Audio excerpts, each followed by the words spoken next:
Shalom Bapak Ibu Saudara, selamat datang di ibadah online Gereja GKPB Masa Depan Cerah Tulung Agung. Kita bersyukur penyertaan Tuhan sempurna di dalam kehidupan kita. Mari kita siapkan hati kita mau menyembah Tuhan. Biar nama Tuhan dimuliakan dalam kehidupan kita. Mari saat ini kita bersekutu secara pribadi dengan Tuhan. Kita percaya Allah hadir. 2-3 orang berkumpul demi nama Tuhan, Tuhan hadir. Dan Tuhan akan menyatakan kehendak-Nya atas kehidupan kita. Terima kasih Yesus.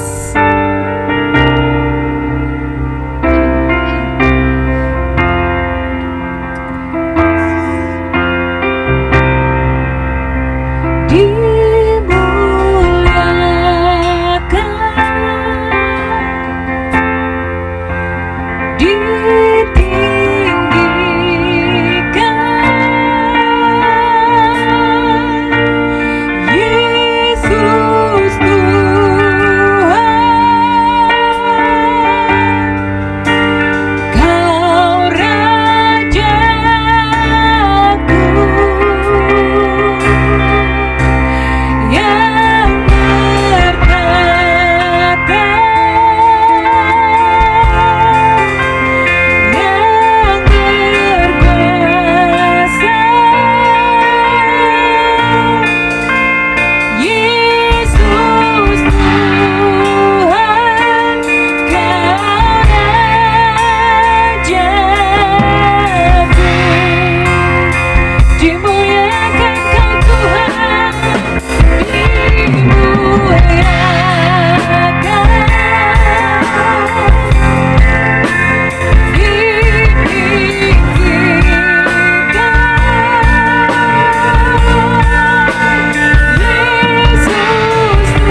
hadapan-Mu Tuhan, mengagung-agungkan Engkau, karena Engkau satu-satunya pribadi yang harus kami tinggikan di tempat ini Tuhan.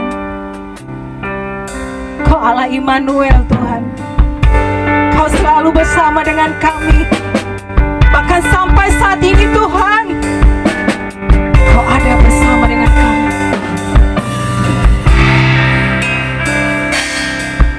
Bapakku datang untuk menyembah, ku nyatakan Kau yang berkata, dalam lemah Kau sempurna, Kau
di dalam hidup kami. Tapi satu hal yang kami pegang, Kau Allah Immanuel yang selalu beserta dengan kami Tuhan. Terima kasih. Segala pujian hormat kami naikkan kepada Bapa kami. Terpujilah namamu, berfirmanlah dalam hidup kami. Kami siap Tuhan. Haleluya. Amin.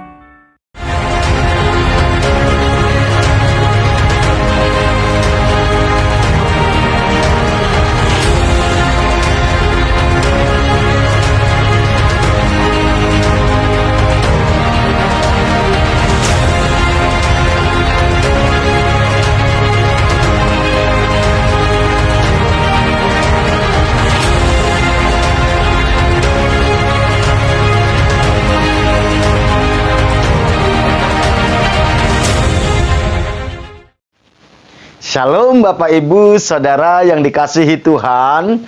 Selamat beribadah di dalam ibadah online GKPB Masa Depan Cerah Tulung Agung. Mari kita sambut bulan Agustus ini dengan meletakkan pengharapan kita hanya kepada Tuhan. Karena setiap orang yang berharap kepada Tuhan pasti tidak akan dikecewakan. Bapak, Ibu, Saudara yang dikasihi Tuhan, kita bersyukur karena mulai hari ini ibadah kita buat dalam dua bentuk. Yang pertama, ibadah online. Ini diperuntukkan bagi Bapak, Ibu, Saudara yang tidak bisa mengikuti ibadah onsite.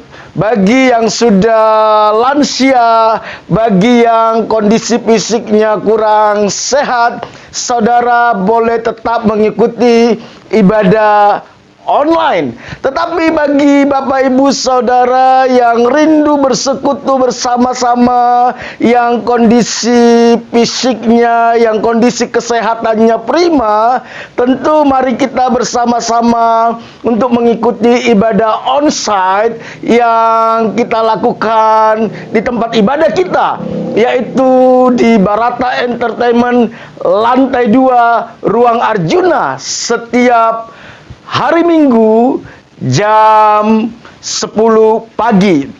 Ingat, jam 10 pagi. Bapak Ibu yang dikasihi Tuhan, tema renungan kita sepanjang bulan Agustus ini adalah Selah. Apa?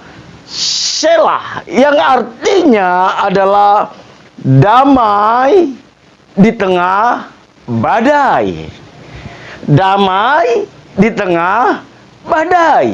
Saya mau mengajak kita membaca Alkitab kita yang saya ambil dari Mazmur pasal 46 ayat 1 sampai 4, dan nanti kita lanjutkan ayat 11 sampai 12. Mazmur pasal 46 ayat 1 sampai 4 dan dilanjutkan ayat 11 sampai 12. Saya akan bacakan bagi kita semua. Untuk pemimpin biduan dari Bani Korah dengan lagu Alamot. Nyanyian, Allah itu bagi kita tempat perlindungan dan kekuatan, sebagai penolong dalam kesesakan sangat terbukti. Sebab itu kita tidak akan takut, sekalipun bumi berubah, sekalipun gunung-gunung goncang di dalam laut, sekalipun ribut dan berbuih airnya, sekalipun gunung-gunung goyang oleh geloranya. Selah. Diamlah dan ketahuilah bahwa akulah Allah. Aku ditinggikan di antara bangsa-bangsa, ditinggikan di bumi. Tuhan semesta alam menyertai kita. Kota benteng kita ialah Allah Yakub. Selah. Bapak Ibu Saudara yang dikasihi Tuhan, Mazmur 46 ini ditulis oleh Bani Korah dengan pujian karena saat itu umat Tuhan mengalami ketidakpastian. Mazmur ini dinyanyikan di dalam umat Tuhan mengalami kondisi-kondisi ketidakpastian. Kalau kita lihat dari Mazmur 46 tadi, ada beberapa hal penyebab ketidakpastian itu. Yang pertama dikatakan bumi berubah. Yang kedua, gunung-gunung guncang di dalam laut. Airnya ribut dan berbuih. Ada beberapa peristiwa-peristiwa alam atau yang sering kita sebut dengan bencana yang membuat kondisi kehidupan manusia tidak bisa lagi melakukan kehidupan seperti yang biasanya atau yang sering kita sebut new normal. Tentu kondisi yang kita alami saat ini rupa-rupanya hampir mirip dengan apa yang dialami umat Tuhan pada saat Mazmur 46 ini ditulis.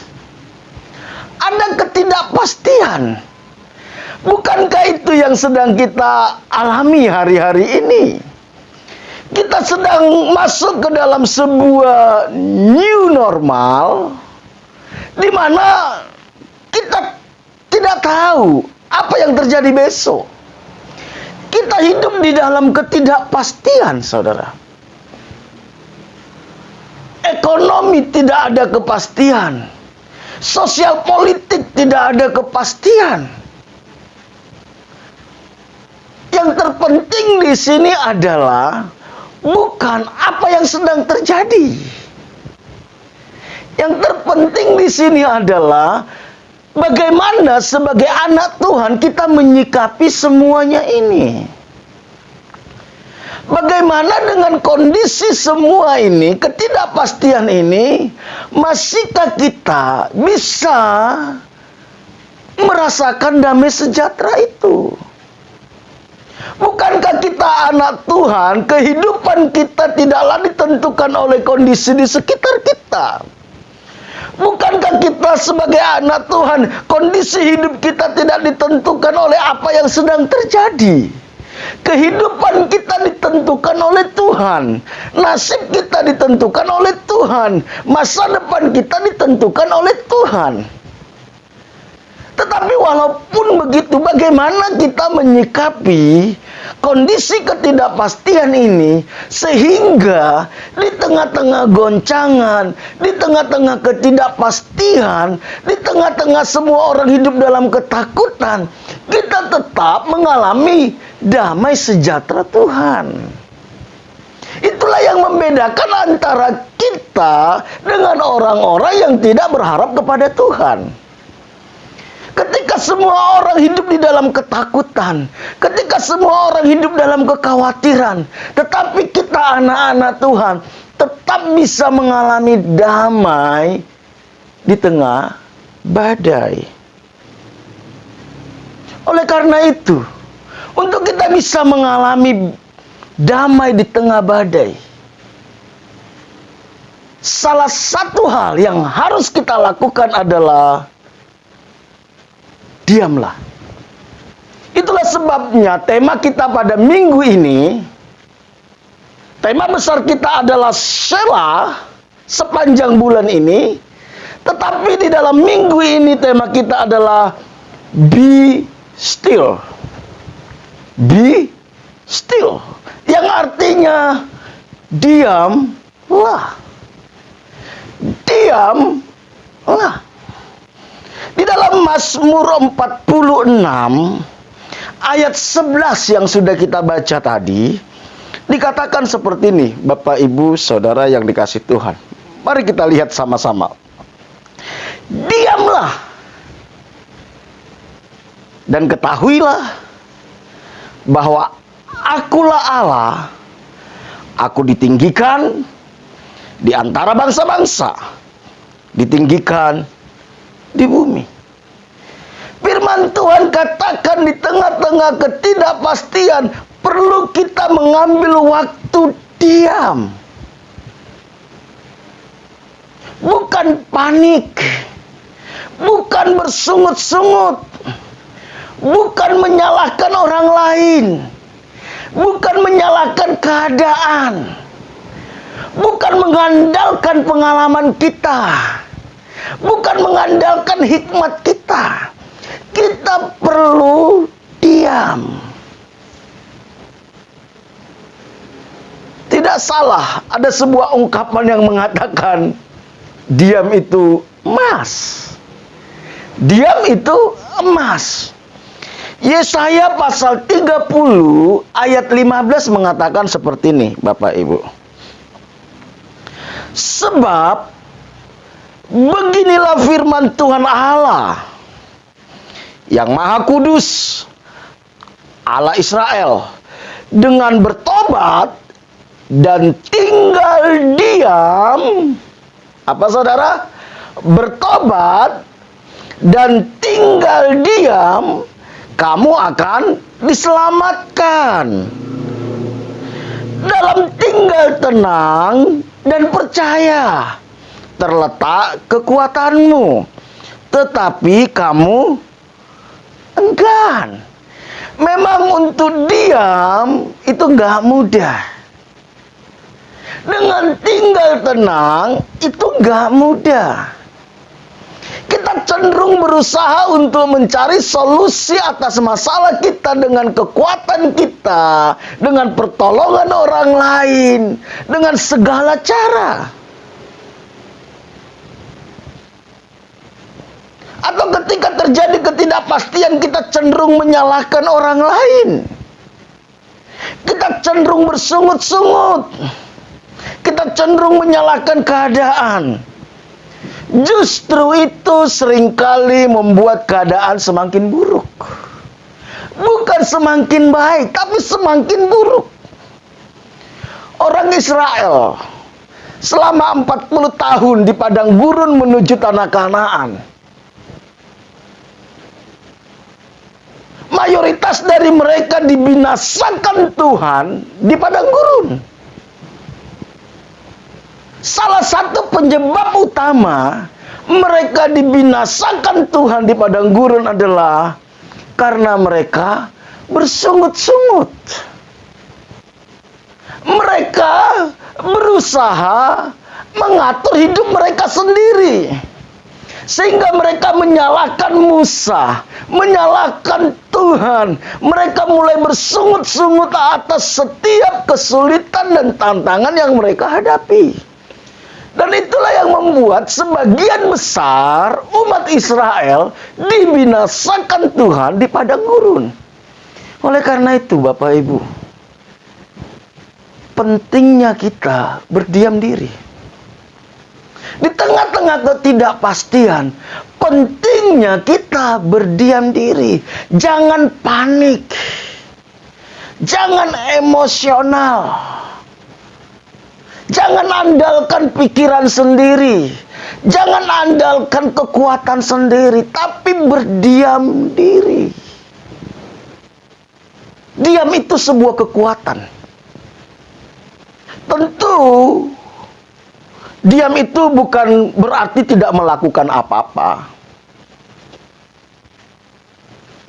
Diam itu bukan berarti tidak melakukan apa-apa. Apa yang kita lakukan saat kita berdiam? Apa yang kita lakukan saat kita berdiam?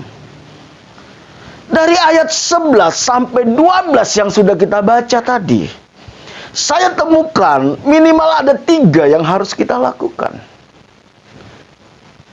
Di tengah-tengah ketidakpastian, kita harus berdiam diri di hadapan Tuhan dan melakukan hal ini. Yang pertama, menyadari bahwa ada Tuhan yang berdaulat dan mengendalikan alam semesta dan mengendalikan seluruh kehidupan kita. Bapak, Ibu, Saudara yang dikasihi Tuhan, sebagai manusia kita harus sadar bahwa hidup kita ini adalah ciptaan.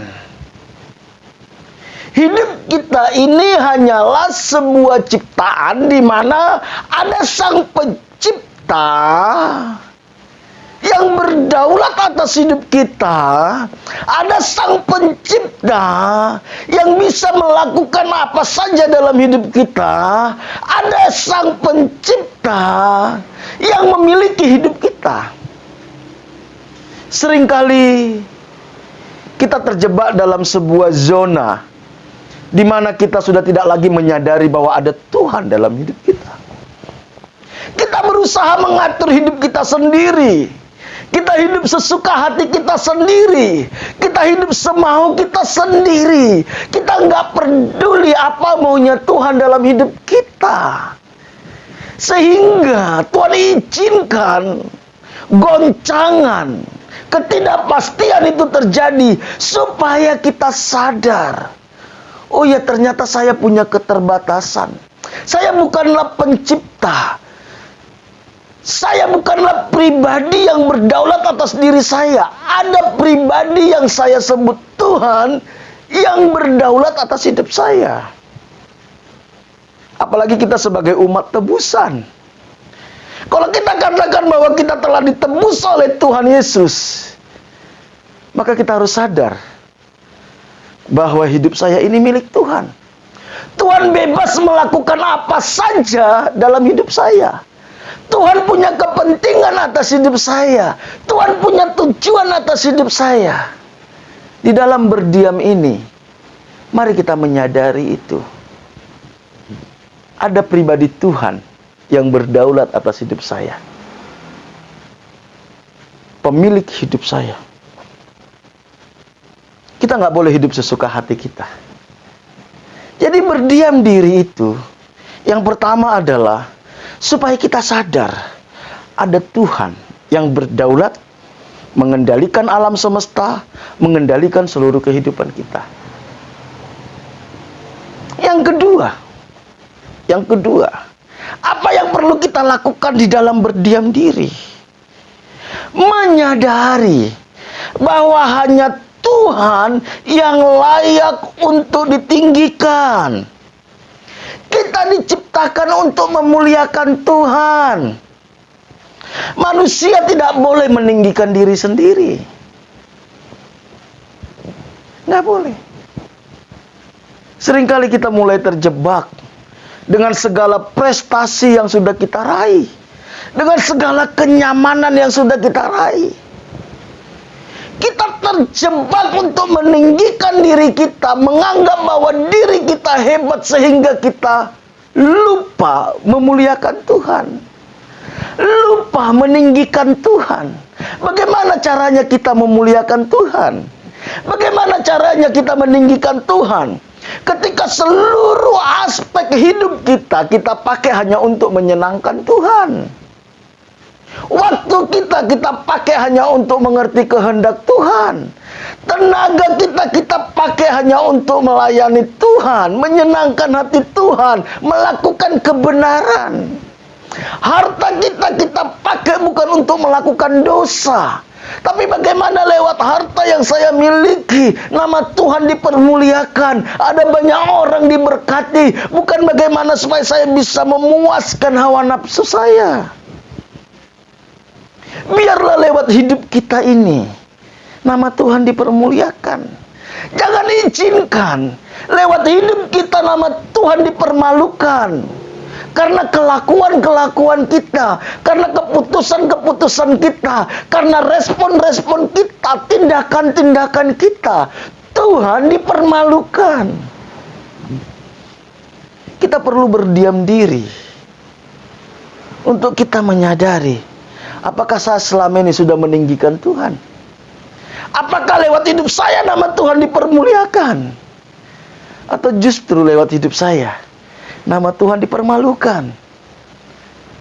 Mari Bapak Ibu Saudara yang dikasihi Tuhan, di tengah-tengah ketidakpastian ini, Tuhan suruh kita diam. Untuk kita merenung, untuk kita menyadari bahwa ada Tuhan yang berdaulat. Itu yang pertama. Yang kedua, bahwa hanya Tuhan sajalah yang layak untuk ditinggikan. Hanya Tuhan. Kita nggak boleh mencuri kemuliaan Tuhan. Sehebat apapun kita, sekaya apapun kita, sepintar apapun kita, bahkan sebaik apapun kita, biar hanya Tuhan yang dipermuliakan. Yang terakhir, yang ketiga, ketika kita berdiam diri, apa yang harus kita lakukan? Yang ketiga adalah kita diam untuk menanti-nantikan Tuhan. Menanti-nantikan Tuhan. Saya tahu bahwa menanti ini adalah pekerjaan yang membosankan. Menanti ini pekerjaan yang membosankan. Dan tidak semua orang mau melakukannya. Apa yang kita nantikan dari Tuhan? Apa yang kita nantikan? Yang pertama, kita menantikan untuk kita bisa mengerti kehendak Tuhan. Mari kita belajar menantikan Tuhan sampai kita mengerti apa sebenarnya kehendak Tuhan dalam hidup saya. Apa kehendak Tuhan di dalam keluarga saya? Apa kehendak Tuhan di dalam pelayanan saya? Apa kehendak Tuhan di dalam pekerjaan saya? Apa kehendak Tuhan di dalam usaha saya? Selama ini mungkin kita hanya ingin melakukan kehendak kita. Tetapi dengan berdiam diri, kita mencari apa kehendak Tuhan bagi kita. Kenapa Tuhan ciptakan saya? Kenapa saya harus berkeluarga? Kenapa saya harus bekerja? Tentu Tuhan punya kehendak. Menanti-nantikan Tuhan yang kedua adalah mengerti cara kerjanya Tuhan. Karena cara kerjanya Tuhan itu kadang unik, saudara. Kadang susah untuk dipahami. Kadang gak masuk akal. Tapi dengan seperti itulah kita belajar merendahkan diri di hadapan Tuhan. Dengan cara seperti itulah kita menyadari keterbatasan kita. Cara kerja Tuhan itu tidak selalu sama. Tidak sama. Bagaimana kita di dalam melakukan segala aktivitas, Tuhan punya mau. Tuhan punya cara. Menantikan Tuhan itu, kita juga belajar mengerti waktunya Tuhan menolong kita. Dan saya percaya waktunya Tuhan itu selalu tepat. Dia tidak buru-buru dan tidak terlambat. Justru kita yang seringkali buru-buru. Tuhan tahu kapan waktunya untuk menolong kita. Oleh karena itu, Bapak Ibu Saudara yang dikasihi Tuhan, hal ketiga yang perlu kita lakukan saat kita berdiam diri, menanti-nantikan Tuhan. Nantikanlah Tuhan.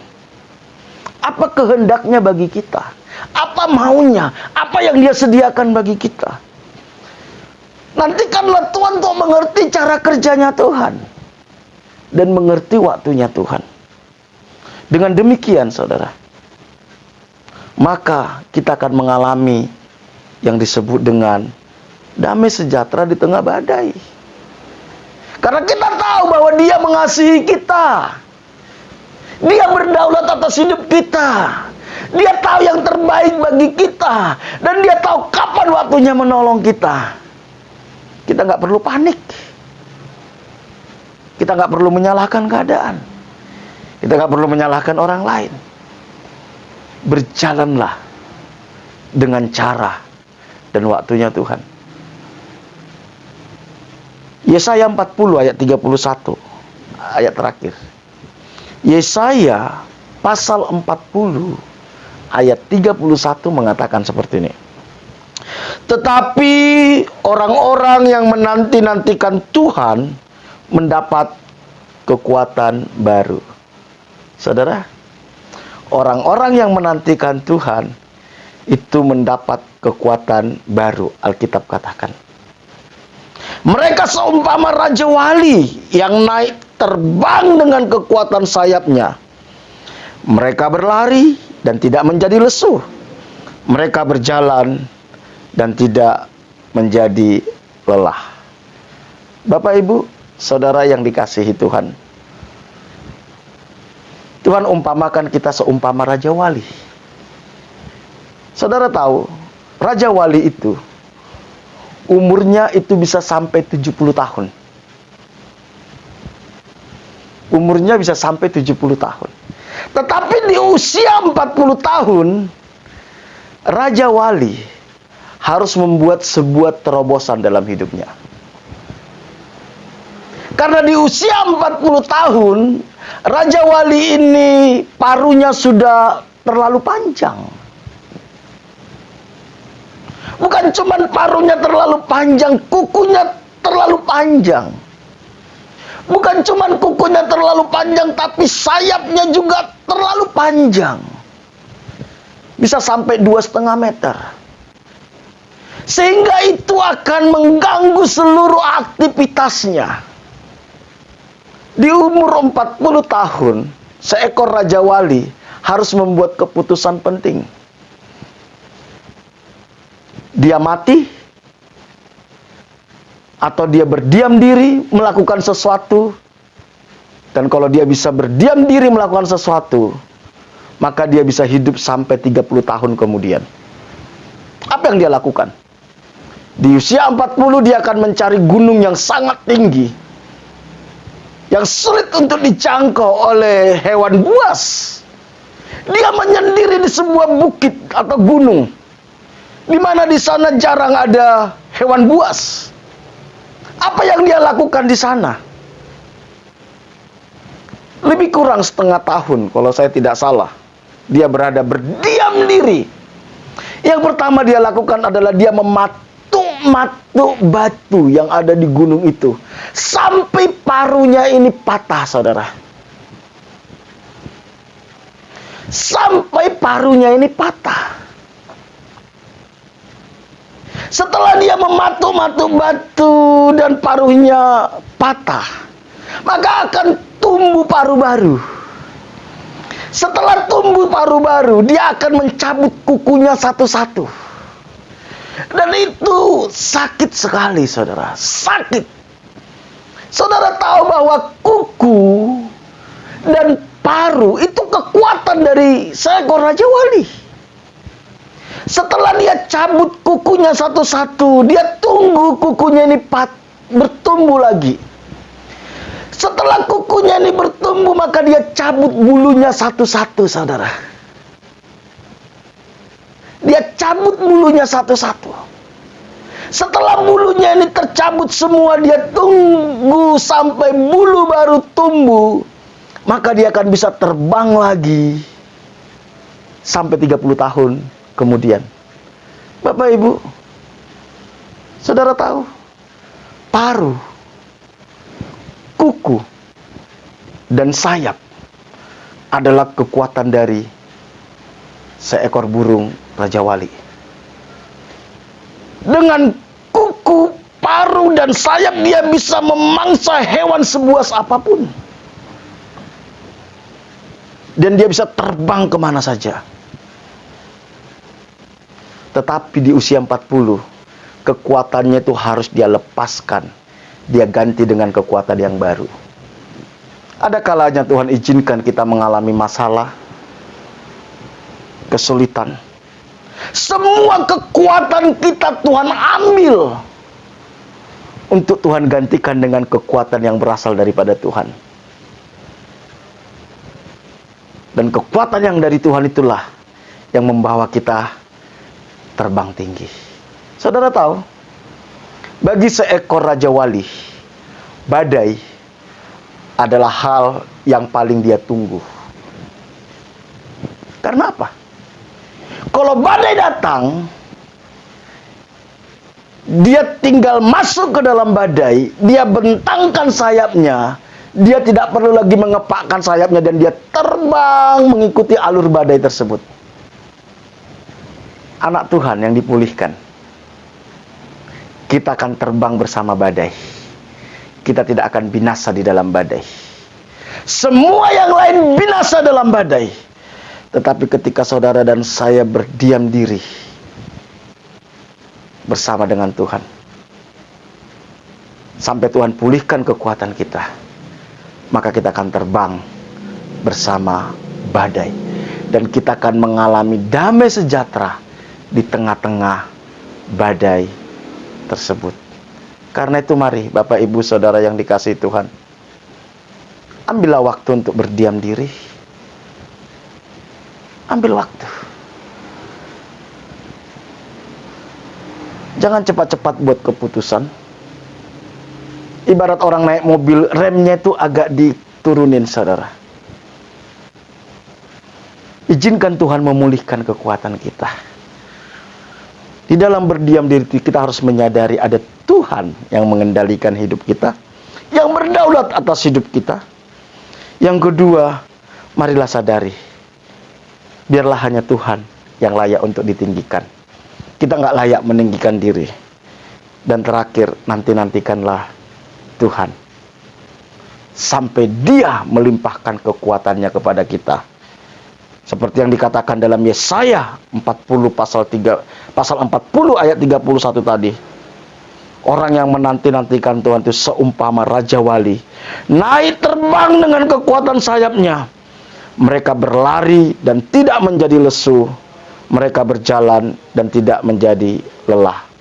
Tuhan Yesus memberkati kita semua. Mari kita tundukkan kepala kita, berdoa. Bapa, kami bersyukur buat kebenaran firman-Mu. Bersyukur buat ibadah online pada hari ini Tuhan. Kami masih bisa merenungkan kebenaran firman-Mu. Bapa, mampukan kami untuk berdiam diri, untuk kami bisa mengenal pribadi-Mu, untuk kami bisa mengerti kehendak-Mu, untuk kami menanti-nantikan Engkau, dan biar hanya Engkau yang ditinggikan lewat hidup kami. Ampuni kami kalau kami selama ini cenderung mengandalkan kekuatan kami sendiri, mengandalkan hikmat kami sendiri, mencari jalan keluar bagi diri kami sendiri. Kami lupa bahwa ada Tuhan yang berdaulat atas hidup kami. Terima kasih buat firman-Mu Tuhan. Berkati setiap anak-anak-Mu yang mendengarkan renungan ini dimanapun mereka berada, yang mengikuti ibadah online ini Tuhan. Berkati mereka. Berkati setiap rumah tangga, hubungan suami istri, orang tua dengan anak, sesama saudara. Biar kasih dan kebenaran-Mu yang memerintah dalam setiap rumah tangga. Pulihkan kesehatan umat-Mu. Berkati usaha pekerjaan umat-Mu. Apapun yang mereka kerjakan sepanjang minggu ke depan, Tuhan buat berhasil, Tuhan buat terobosan, Tuhan buat mujizat. Buka jalan atas setiap permasalahannya. Hikmat bijaksana, ide kreativitas berikan kepada mereka. Jauhkan setiap umat-Mu dari segala mara bahaya, kecelakaan, virus-virus, sakit, penyakit. Pakai setiap kami anak-anak-Mu untuk menjadi alat-Mu, menjadi berkat bagi orang-orang yang ada di sekitar kami. Terima kasih, kami bersyukur. Kami serahkan kehidupan kami sepanjang minggu ke depan ke dalam anugerah Tuhan. Jemaat yang dikasihi Tuhan, terimalah berkat daripada Allah Bapa. Diberkatilah engkau pada waktu masuk, diberkatilah engkau pada waktu keluar, diberkatilah buah kandunganmu, diberkatilah adonanmu, diberkatilah bakulmu, diberkatilah hasil tanganmu. Apapun yang kau kerjakan dengan tanganmu, Tuhan akan buat berhasil. Diberkati engkau di kota, di desa, ke gunung, kemanapun engkau pergi, tanda-tanda ajaib menyertai engkau. Engkau akan naik dan tidak akan menjadi turun. Engkau akan menjadi kepala dan bukan menjadi ekor. Anak cucumu akan perkasa di bumi. Engkau akan disebut sebagai orang yang beruntung dan berbahagia. Lewat hidupmu akan banyak orang mengalami kasih dan kebaikan Tuhan. Jika engkau hari ini sungguh-sungguh mendengarkan suara Tuhan Allahmu yang kusampaikan kepadamu, dan engkau setia melakukannya, maka berkat-berkat ini akan menjadi milikmu. Karena itu terimalah berkat daripada Allah Bapa, kasih karunia dari Tuhan kita Yesus Kristus, penghiburan dan kekuatan dari Roh Kudus mulai hari ini sampai Tuhan Yesus datang kedua kali. Dalam nama Tuhan Yesus, setiap kita yang diberkati sama-sama katakan amin. Bapak Ibu Saudara yang dikasihi Tuhan, ibadah online kita selesai. Sampai bertemu dalam ibadah online minggu depan. Tetapi kita tetap ada ibadah onsite di gereja Barata Entertainment lantai 2 Ruang Arjuna jam 10 pagi. Bagi Bapak Ibu Saudara yang tidak ada masalah dengan kesehatan, saudara boleh mengikuti ibadah onsite.